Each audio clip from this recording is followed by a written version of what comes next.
Hello everyone, I'm Matan Hasidim and welcome to my channel. Right now there's a growing push by Western powers to recognize a Palestinian state led by figures like Emmanuel Macron and Keir Starmer and recently joined by countries such as Canada, Australia and Portugal. Yet it seems that whenever the idea of a Palestinian state comes up, the most important questions are the ones nobody is really asking.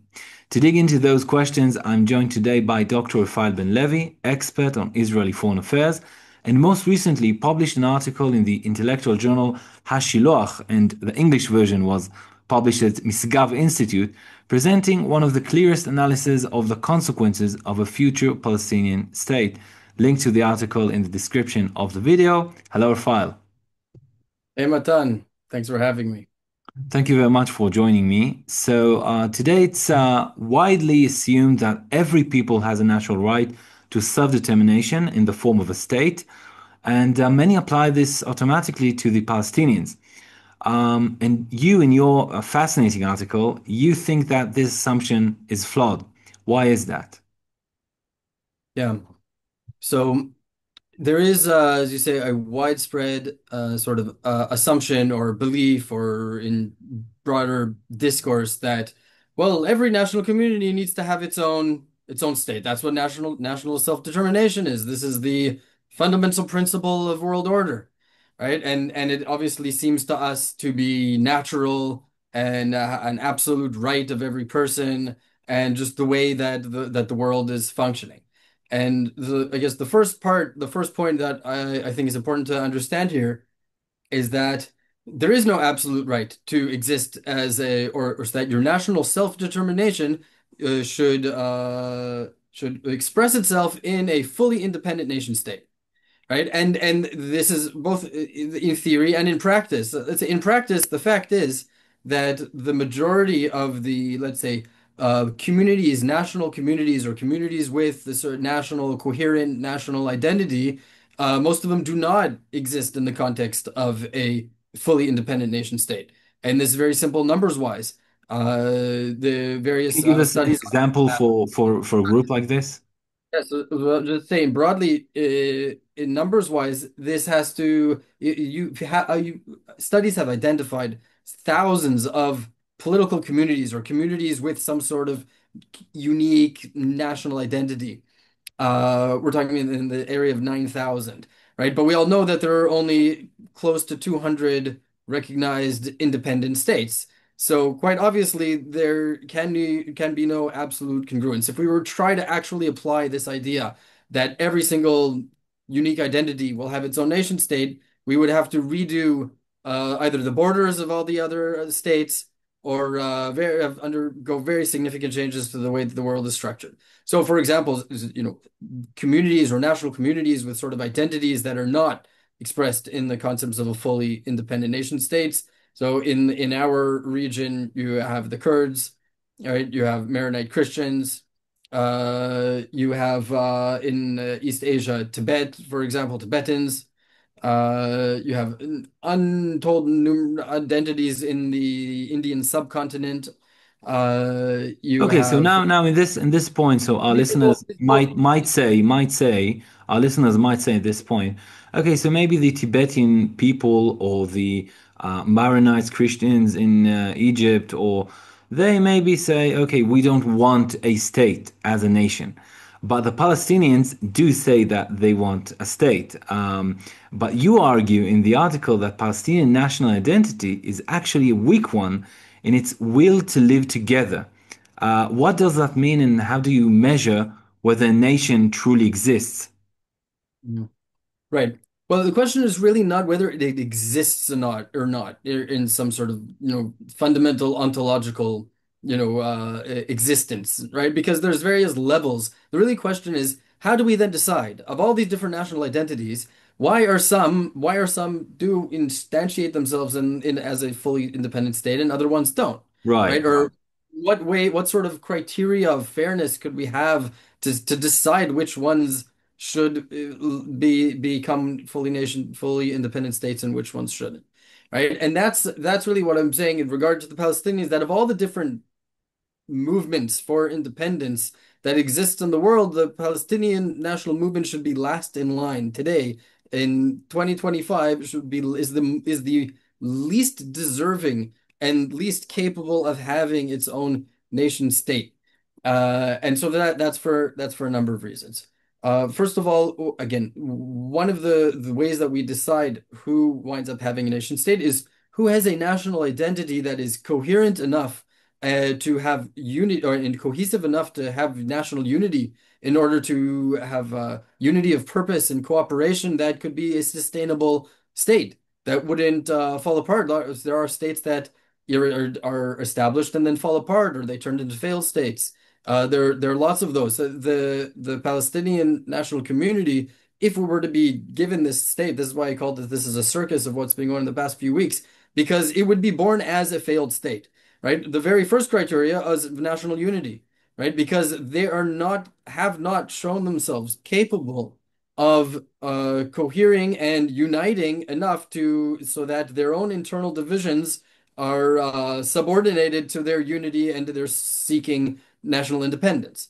So for the past 20 years, the group calling itself Palestinians is divided among a number of different regions. I mean, let's just put what they call the Palestinian diaspora aside in Jordan, Lebanon, and further away. But just in the borders of the land of Israel, what people call what they would like to see become the Palestine. Just then, there's between at least two different political entities, right? Between the Fatah-controlled Palestinian Authority in Judea and Samaria, which people refer to as the West Bank sometimes, as well as Hamas-controlled Gaza. And I think here it's very important to understand that when Israel left Gaza in 2005, right, it left the Palestinian Authority in control. I mean, it wasn't Israel because a lot of the time when we mention this, people say, "Oh, Israel has been purposely trying to keep them separate." But Israel handed over the Gaza to the Palestinian Authority. Israelis were hoping that Gaza would turn into the Singapore of the Middle East. It's with the internal divisions within Palestinian society they're in a fundamental war, a civil war between at least two factions, if not more who cannot cooperate not on the political level. They literally are at war. They would try to kill each other, and they did. And this is why they wound up finding themselves in two separate political entities. So even if there was a state of Palestine, well, then who runs it? And who deserves to run it? And which faction would run it? Because the fundamental criteria to be a nation state is that every nation state has divisions, right? The question is which is coherent enough and united enough to put their own desire to live together and to cooperatively define their own future, determine their own future, they're capable of putting their internal divisions aside in order to unite to that goal. And the Palestinian society, for any number of reasons, has just been absolutely incapable of doing that. So this is a very, very important point you raised here because Gaza is a trial run for Palestinian sovereignty. And that's maybe the best, it's not just theoretical. We actually saw it, why it would be a Palestinian state would be actually a disaster. Yeah, absolutely. I mean, there was no better. We actually ran the experiment. It's not even a theoretical argument. We Yes. literally handed over a very wonderful piece of real estate with all of the conditions to succeed. And I don't buy any of this idea that Israel somehow stopped or was an obstacle to the success of Gaza. The Israel and the Israelis would have liked nothing more to see Gaza turn into the Singapore of the Middle East. This was the catchphrase. Right. And all of the various restrictions that were eventually put on it, like the naval blockade and the restrictions on other imports, are all a result of the fact that the Palestinians themselves had elections in 2006, chose to the Hamas terror organization to put upon themselves that as their government, and then chose to prioritize continuing a war against Israel at the price of their own prosperity. This is just very simply what happened, what's been happening for the last 20 years. So, and it's not just that, but they literally turned themselves or created at the first opportunity what I call an Islamo-fascist state entity. This is what it is. It's Islamist because it's the Hamas movement, which is a branch of the Muslim Brotherhood, which is Islamist. And they themselves, this is even more paradoxical. They themselves don't even believe in the world order of nation states. Hamas says this, not I'm saying it. Hamas says this very, very clearly. This is the ideology of Islamist ideology that the entire idea of nation states, of separate independent nation states, is incorrect. They should have one world empire of the under Islamic Caliphate. Right? So, and there's not even their goal. Definitely Hamas. We can talk about the other Palestinian entity in Judea and Samaria as well. But in Hamas, they write it out on their foreheads. It's in their charter. They do not want their own a world order of independent nation states. Not for definitely not for the Jews, but not even for themselves. And the most paradoxical thing here, with people like Starmer and Macron telling the world, yes, Hamas is the problem, but we need a Palestinian state.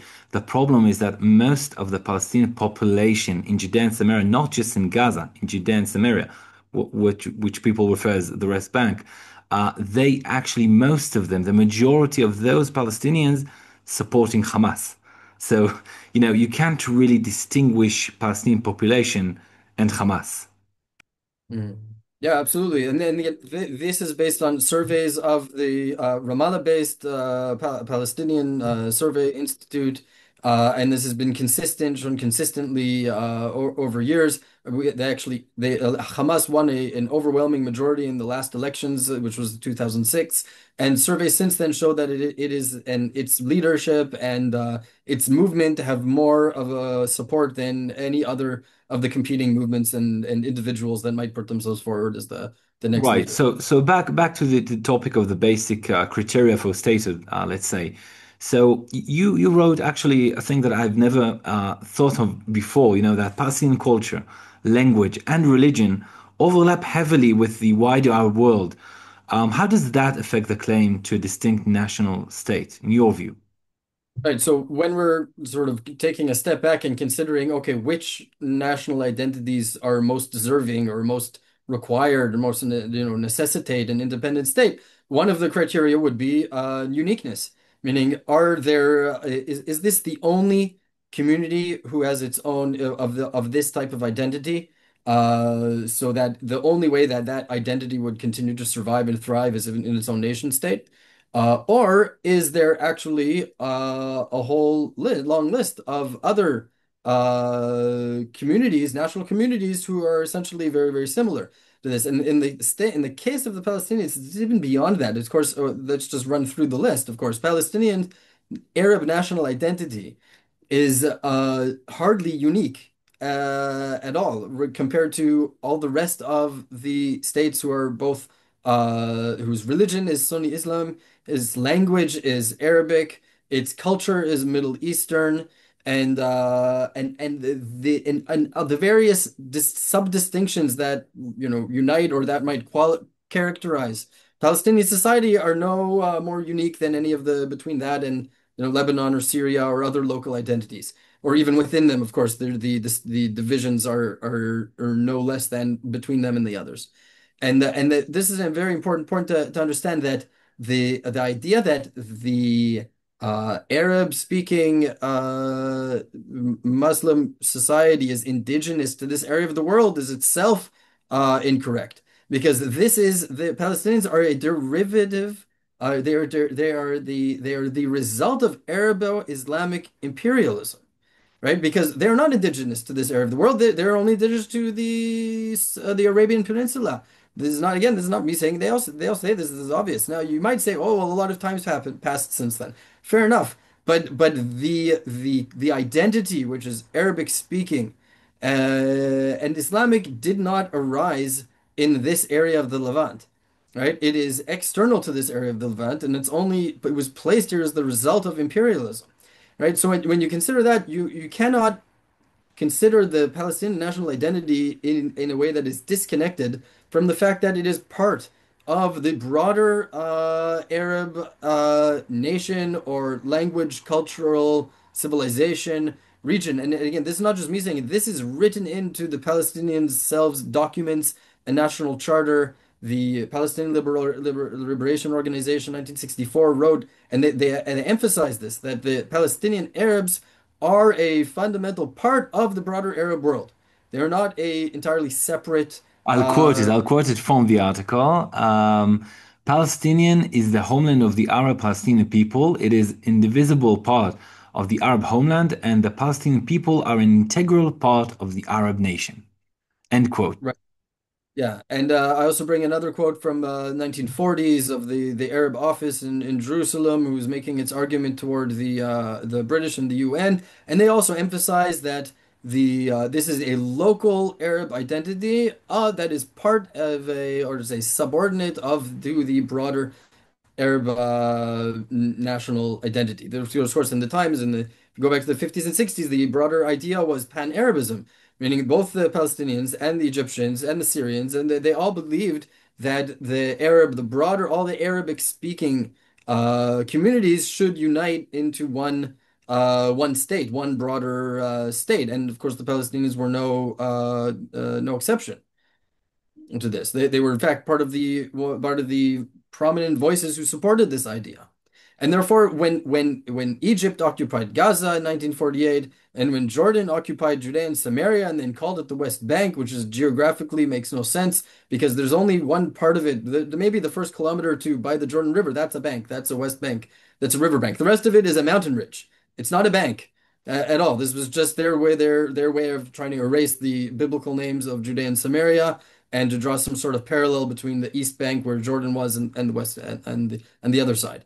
But regardless, it did not occur to any of them that the Palestinian Arab community should then that they must leave the occupied West Bank in order to make room for an independent Palestinian state. It just didn't occur to them, right? Yes. Because they didn't see there any need for that.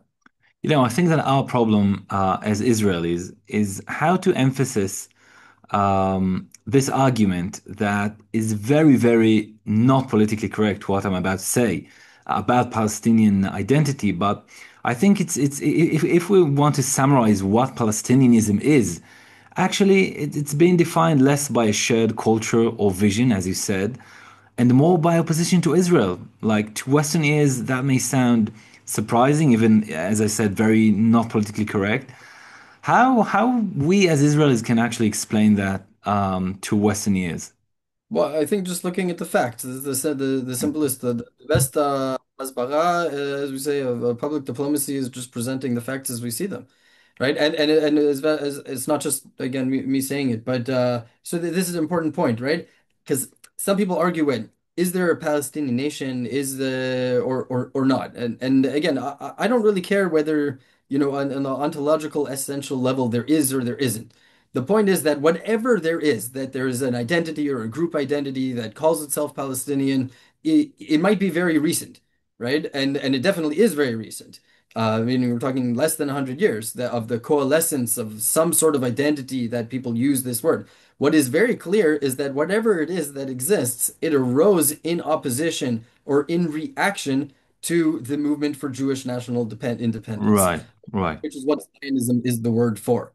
It's the word for Jewish, the movement for Jewish national independence, right? And we can see this chronologically. We can see this in the actual history. That the only thing that coalesced this identity that wound up taking the name, I guess also ironic name, Palestinian, is their opposition to the Jewish movements over the 50 years preceding the establishment of the State of Israel. Yeah, if you can just explain to our viewers that not has been reading the Bible recently, why the name Palestinian is actually ironic. It's really one of the ironies of history because why was this region called Palestine in English or in other languages, right? It's because the Romans called it Palestine when they conquered it, right? As an imperial Rome conquered the region and called it Palestine when they destroyed the last instantiation of Jewish independence almost 2000 years ago. Well, why did the Romans call it Palestine? right? Because they wanted to rename the place because they had up until then they had called it Judea, right? But they wanted to rename it in order to erase the Jewish connection to the place. So they looked at the Bible and they looked and they said, well, who is the hostile and enemies of the Jews in the Bible? Oh, it's the Philistines. So we'll use that name and we'll call it, and that's what we're going to call it. We're going to call it Philistine, right? Which wound up turning into Palestina. But it's not just that, because even in the Bible, the very name Philistines or Plishtim, this comes from Pleshed, which is probably not what they called themselves. This is the biblical word for foreign invaders, meaning the biblical Polshim, Liflosh, is to invade a country that is not yours, right? And also historically, apparently, this population that the Bible calls Palestinians, or not Palestinians, called them Philistines, also in the historical record, people see that these are seafaring peoples that came from somewhere else in the Mediterranean and settled in this area, and this is why the Bible calls them foreign invaders, right? So in some ways, the Palestinians today have adopted for themselves the biblical word for foreign invaders in order to call them for their own name. Even notice they don't have a name that is Arabic in origin for themselves, right? Israel calls itself Israel. Israel is an Arabic word. That's our name. That's the name of the people. Or it calls it the Jewish people after the name Yehuda, which is also a biblical name. We have a name for ourselves. The only name that they have found for themselves is the function of an external empire giving them their name, right? And even if you try, so that's why they don't say it Palestinian, they Palestine, but they're just Arabizing a foreign name. They don't have Right. in Arabic. This area is called Al-Sham, right? It's just a region. There's no specific region of this sub-region of the Levant. Yes. So So names are important. Okay, so just regarding what you said, I'm thinking out loud with you, but I think people from the West can ask themselves if we discovered that the very essence of Czech Republic, for example, established in 1993, was solely to attack its neighbors' countries with no interest in developing its own culture or society, then perhaps granting it political independence should have been reconsidered. So 20 years bombing Austria or Hungary or something like that. And another important point here, I think, which I think that anyone opposed to woke ideology can relate to. Just as not every man who simply declares he's a woman actually becomes one. Likewise, not every group that claims to be a nation truly becomes a nation, and certainly does not automatically entitle it to a state. Well, I definitely agree with that, but again, it's an issue of nation building, because again, the state, and the ability to function as a sustainable, independent nation is built upon again the fact that you function as a nation internally at first, and that you have a reason for being, and then again, this brings us back. If we're going back to woke ideology. Palestinian national movement or Palestinianism is somehow like the wokest na nation in the world, because it's built on its own story of self-pity and suffering, meaning of being the victim. It is the ultimate movement of victim ideology, right? Or victimhood, of placing them in the Culture, center. system, yeah. Yeah. Right, and their higher culture. Some people judge the quality or the essence of a nation by its higher culture. And if you look at Palestinian higher culture, meaning the arts and poetry and its highest expressions of literary expressions, there is nothing but remembrance of the destruction and the Nakba and desire to turn the clock back and Again, those nothing positive. nothing substantive or positive to whatsoever. And this is all leads us to the idea that perhaps the Palestinian national movement is not really an independence movement at all, but rather a movement of violent opposition to Jewish independence. And that's it. That's all that we're talking about here. That is sort of masquerading as its own national independence movement. right? If we understand that, it also might explain for us why the Palestinian leadership has consistently refused all offers of independence. No other independence movement has been offered a independent state on a silver platter. Maybe one not that doesn't meet 100% of their desires, but that an actual independent state and consistently refused it, right? And so this they're trying to tell us something, right? And what it seems that they seems to be telling us is that continuing their opposition to Jewish independence is more important than having their own independence. And I think psychologically it's even deeper than that because the only thing that's keeping this idea of Palestinianism together is the opposition to Jewish independence. If they were to accept their state and along that the demands to reconcile themselves to Israel as the Jewish state, then they would lose their entire raison d'être, right? They Hmm. would lose their entire reason for being. So they fundamentally can't do it. They can't do it because then they sort of understand, or maybe on a deeper level, that there would be nothing left. They would fall apart. They would obviously degenerate into civil war, which they are essentially in already, but they wouldn't have a reason to continue existing in the deepest level. You can understand it just even by looking on the economic foundations of the Palestinian Authority, which most of the money comes actually from the EU and United States. And so if they're not going to be victims anymore of Israel, the oppressor and colonialist power and everything, so there's just going to be a problem with economy. Where are we going to bring the money from? Yeah, so I mean, this speaks to also institution building. I mean, Right. whatever the institutions that currently exist, the PA as the nominal pre-state governing institution is itself in terrible state of disarray. Its internal legitimacy is very low. Most of the society, the civilians that it normally governs, believe it's deeply corrupt. International bodies who have sort of tried to check this and suggest ways of establishing oversight committees and all that. They also understand that it's a deeply corrupt organization. It's not democratic. First of all, we should also understand that at the moment there's sort of some sort of oligarchy centered around the chairman who appoints people who are close to him in the party to positions of power, both within the executive branch but also in the judicial branch. He also appoints the heads of the oversight committees, and it's really a clique of a group of Palestinians that we installed and placed upon the rest of the population and who govern this in a dictatorial, corrupt, undemocratic governance model, right? Which is like very slightly better than Hamas in some ways because at least they're open to it's sort of understand that as far as the goals, our final goals are concerned, there is no essential difference between Hamas and Fatah, right? The Fatah that runs the PA, right? Both of them do not accept the idea of the legitimacy of a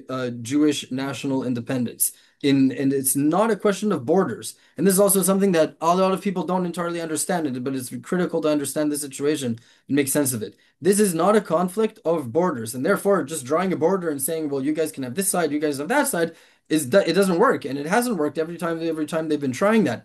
If that was just the issue, this would have been solved 100 years ago. And the Jewish national movement would have accepted and did accept the idea that it would have to sacrifice part of its homeland in order to make room for this alternative group of people that had formed at some point of time, and they offered this and they agreed to do it, and they were willing to make that sacrifice. But the issue is that that's not the issue. The issue is not, is there room for a Palestinian independence in Judea and Samaria. The issue was and continues to be the fact that the other side fundamentally rejects the very idea of Jewish independence in any border, in any region, in any square meter of the Levant. And therefore, the solving it by drawing a border somewhere is not going to speak to that. Oh, so and this is also Fatah's fundamental goal. Hamas is willing to do it with only violent means, and Fatah is willing to use additional means before falling back on violence while also promoting violent means. That's basically the difference between them. So let's talk a little bit about geopolitics. In your view, what derives European leaders such as President Macron or Prime Minister Starmer to continue down this path? Yeah. I mean, it seems to be some sort of their own path of self-destruction, right? And it's important to note that the first non-Arab state to recognize the Palestinian state was the Soviet Union in 1988. Right? And I'm not saying that the Soviet Union fell apart because they recognized the Palestinian state, but there's obviously something that was showing that they had the wrong idea at the time, and there were a lot of other things that were going in the wrong direction. And and I hope for the best turnaround for Britain and France and Canada. But there's a fundamental disconnect. They're literally wrapping themselves up into a fictitious world, or even worse, maybe willingly going along with lies, right? And promoting the one place in the world where they demand that it should be Judenrein, right? That it should be free of all Jews, right? And this again speaks to the issue of that somehow Israeli communities or Jewish communities have been established in their own homeland, which they have absolute right to do more than any other community at all. Somehow their presence is what's going to undermine the ability to have a Palestinian state, and therefore, the like as the meaning, the way that maybe people put it, the settlements are an obstacle to a Palestinian state. Well, I don't know. I would question that. So why should that be? I mean, Israel has its own large minority of Arab population, or close to 20% of the country, and we still have our Jewish nation state. So if there were just a movement for Palestinian independence, then I see no reason why they should demand not to have a small Jewish minority, right? And the fact that everyone just accepts this principle that in order for there to be this Palestinian state, it has to be absolutely free of all Jews. Again, there is no place in the world that it is legitimate to hang signs that says Jews can't come in, except for Palestinian cities in Judea and Samaria. So this all brings me back to you asking about the Western powers. So obviously, I don't see they see a clear geopolitical interest in promoting this. It's I think in their more clear moments, they recognized again everything that I said before about the PA being a failed institution. This is why they sort of qualify their recognition with, well, yeah, there's all these reforms that need to happen in the PA, and we've been saying this for a long time, and they need to stop supporting terrorism, and they need to this long list of things that the PA has shown no interest in doing over the past 20 years. And they sort of recognize this, right? So why are they doing this? This is political circus. Much of it is in order to appease the Islamists in their own midst, right? That are pressuring them, and this is their own way of appeasement. They believe that if they just say the words, then this will somehow put at bay the demands of the Islamists in their countries. And of course, the result will most likely be the opposite. And this is just one more example. It's interesting. We're used to using the word appeasement for the prime example of Chamberlain versus the Nazis, right? Nazi Germany. But at the very same time, literally the same months that Chamberlain adopted a policy of appeasement toward Nazi Germany, was also adopting a policy of appeasement to the Arab revolt of what they didn't call themselves Palestinians yet, but the revolt of the Arab population in British Mandate Palestine, right? Interesting. Didn't know that. The same government that repealed the Balfour Declaration and issued the white papers blocking Jewish immigration, right? And essentially stopping their commitment to promote a Jewish national homeland. And they were doing that as a result of the Arab on Jew violence, genocidal, popular, communal violence against the Jewish communities under British Mandate. So the policy of appeasement was a dual policy, right? And so we're still seeing that today. And Starmer is essentially just following those footsteps, appeasing violent Arab rejectionism toward Jewish independence. Right, and you spoke about the connections between the Palestinian Authority or the PLO and Soviet Russia. And Abbas today has sought strategic ties with China and Russia What do those moves tell us about the international trajectory of a potential Palestinian state?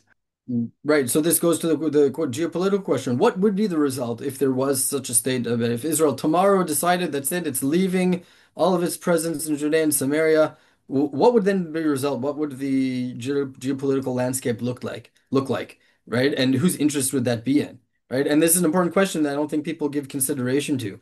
And so, first of all, it's very likely that this would quickly devolve into an Islamist Hamas-run state, right? Given the popularity on the ground and the fact that it still exists as an organization, and also the fact that because it's a failed state with some Iranian assistance or other interests, would easily take over whatever governing institutions we left behind, right? So this would quickly devolve into an Islamist terror state, Right, right? and And this then gonna become a geopolitical disaster not only for Israel or for the West, but also for moderate Arab states, Jordan, Egypt.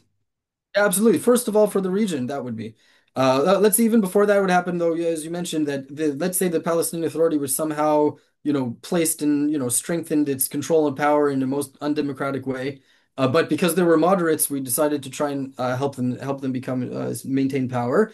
They still would likely align themselves with Russia and China, right? And we've seen this. This is how Abbas has also he went and he signed an agreement, a strategic cooperation agreement with China 2 years ago. He signed something similar with Russia, and beyond that, also in the Palestinian population, it's clear that they are not fans of the West, of the United States.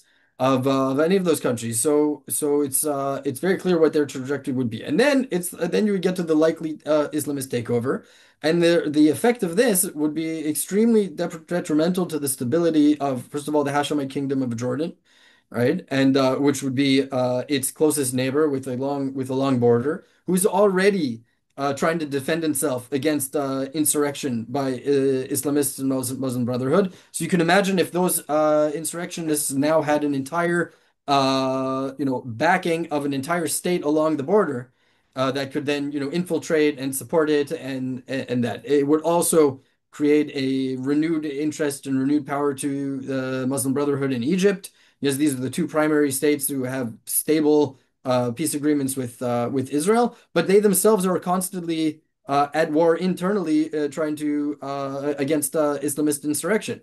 So this would destabilize both of their regimes very very clearly. It would also be again a strong a support or a wind in the sails of Islamists across the region. We're also opposed to both all of the monarchies and pro status quo powers in the region, in the Gulf states primarily, and so none of them would benefit from this. And I think they also understand this, right? But again, there's a political game going on that they feel compelled to utter the words and recognize the thing and pay the lip service to it.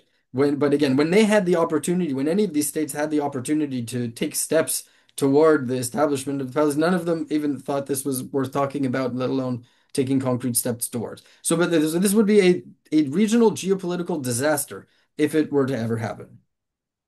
Okay, so let's assume that Keir Starmer and Emmanuel Macron are sitting with us and listening to us. So, if not a two-state solution, then what? What does your model of localized self-rule under Israeli sovereignty actually look like in practice? Right. So first of all, I need to say just because it should be clear that this would be a terrible idea to actually establish a Palestinian state, that they're undeserving of one, that we're talking about a Nazified population who's fundamentally hostile to Jews. I gotta also remind ourselves that the one of the criteria to be accepted to the UN is to prove that you are a fundamentally peace-loving nation who is not going to go and start wars the next day with all of your neighbors, right? And so the Palestinian society does not meet that criteria in any way. They have been educated to not recognize Israel, with their education system is rampant with blatant anti-Semitism, not just against Israelis, against Jews as Jews, right? They don't even call them Israelis; they call them Al-Yahud.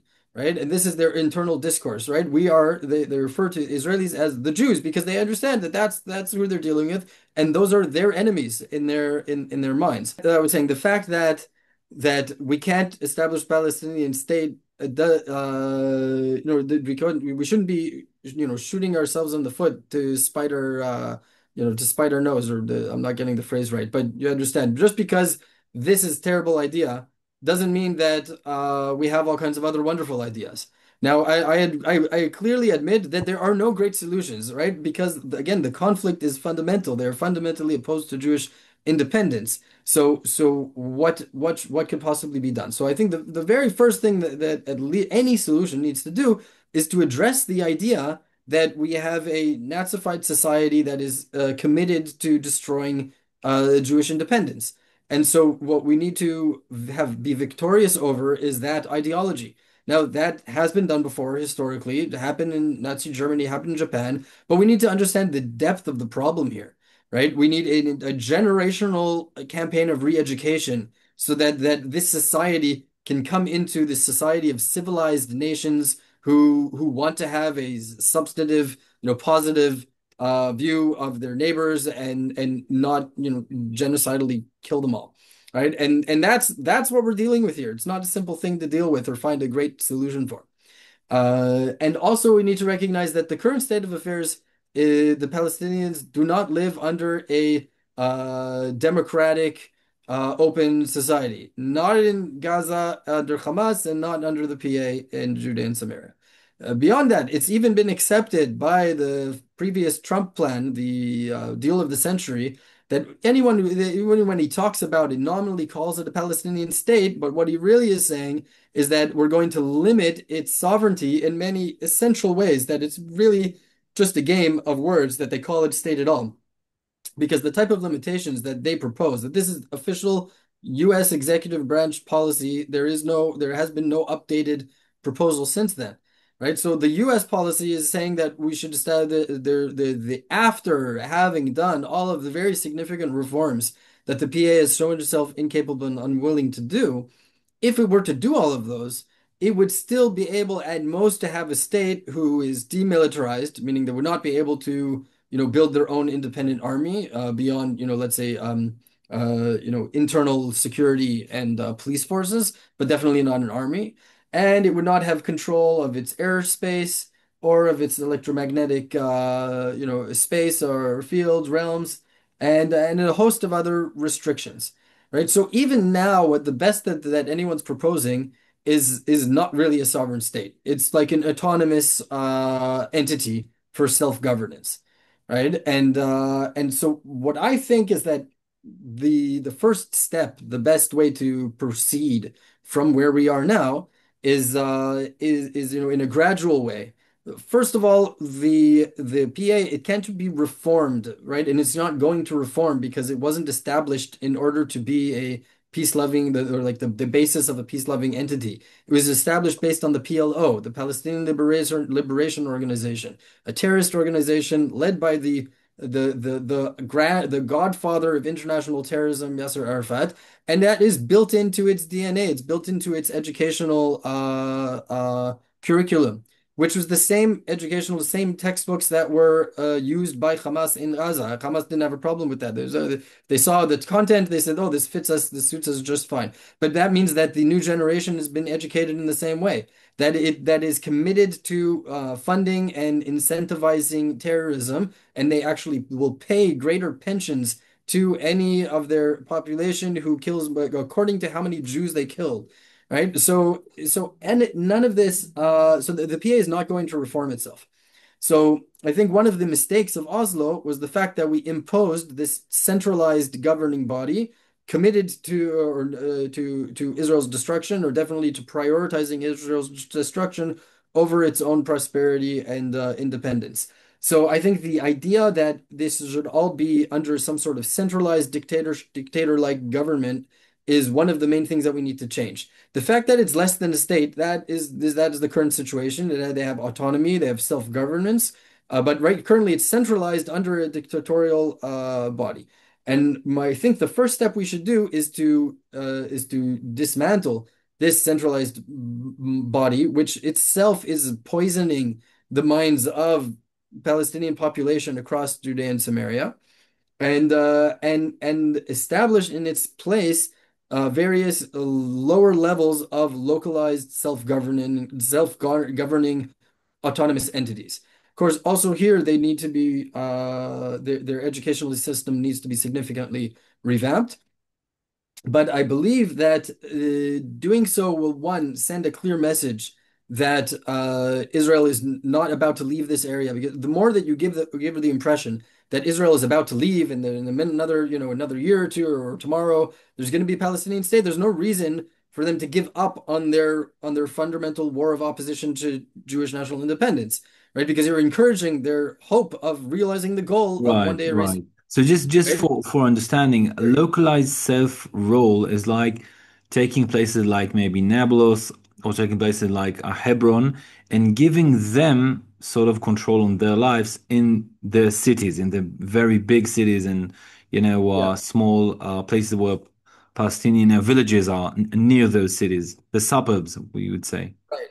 This would be at some sort of based on municipal governance, that sort of exist already. And yeah, you would take the main population centers and establish an alternative autonomous self-rule. Now, again, much of this is dependent on their willingness to adopt the necessary reforms and actually want to coexist with Israeli and Jewish independence. I think there is at a level this still exists despite again the generation of educate that have been educated against this.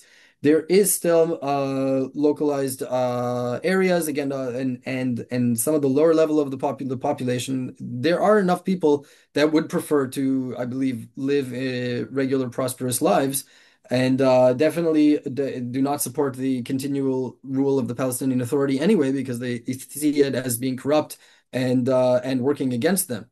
So I think the fundamental again understanding of even American democracy, Alexis de Tocqueville, other understandings is that democracy needs to be built from the bottom up, right? And the ability to function and rule yourself is something that needs to be built first of all on the local level, and then from then scaled up, and if unity can be had with other related areas. So the very first step is a very simple change again, but I think it's a very significant change. And first, because of the overall message of the end of the aspiration to destroy Israel, and the fact that that's not going to happen, that would be the step toward ending the war. And then secondly, dismantling the corrupt Palestinian Authority, and then giving opportunities to people who actually are interested in coexistence and prosperity to raise themselves. Now, this has actually already started to happen.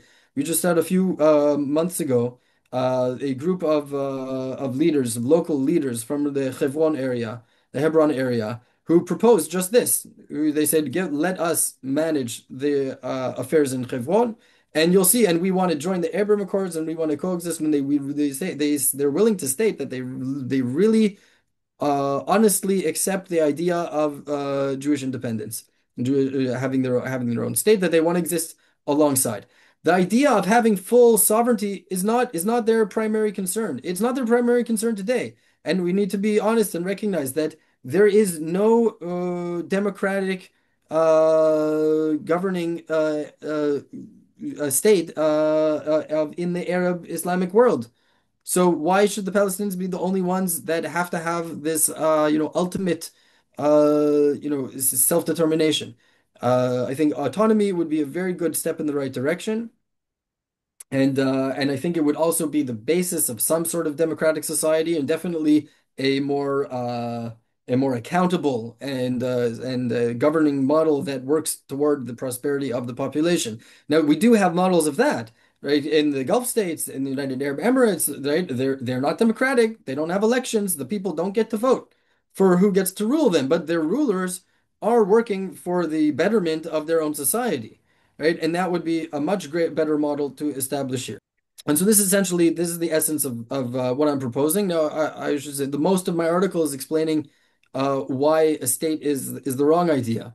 And but I do think that this is the best way in the direction that we need to start moving in and discussing. And if anything is going to be a result or a outcome of the attack of October 7th, it needs to be this kind of change and not what the current wave of recognition of the Palestinian state is proposing, which is itself it's essentially giving a stamp of approval, right, to the idea that the most atrocious terrorist acts of the century should be like the formative, reason and path toward independence, right? Which is a terribly morally distorted and perverse idea.